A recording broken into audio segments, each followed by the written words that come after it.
Pour vous permettre de gagner un temps précieux, Docket vous propose de créer des modèles de transactions qui contiendront un préparamétrage pour vos futurs envois en signature.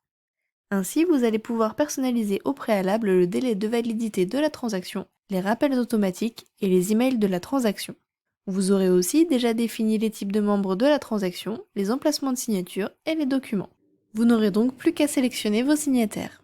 Pour créer un modèle, je me rends dans la partie signature du menu principal sur la gauche. Je peux accéder à la liste des modèles en cliquant sur mes modèles ou directement créer un nouveau modèle en cliquant sur ce bouton. Ici, je vais me rendre dans la liste. À partir de la liste, je peux créer un nouveau modèle depuis le menu d'action en bas à droite. Je vais donc donner un nom à mon modèle et je personnalise le délai de validité de la transaction. Passé ce délai, la transaction envoyée ne peut plus être signée car elle aura expiré. Dans l'onglet Membres, j'ajoute un ou plusieurs signataires dynamiques. J'en saisis l'identifiant. Un signataire dynamique sera remplacé à chaque usage du modèle pour générer une nouvelle transaction. Puis, dans l'onglet Documents, j'ajoute un document externe.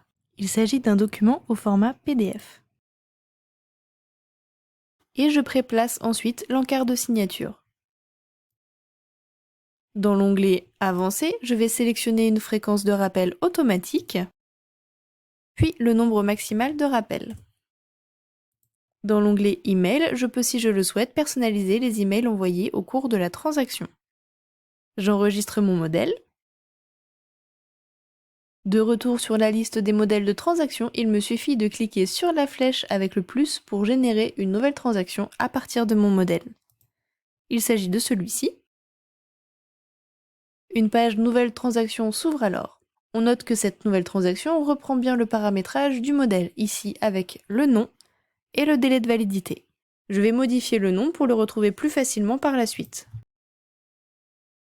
Dans l'onglet Membres, il me suffit de remplacer mon signataire dynamique par un contact.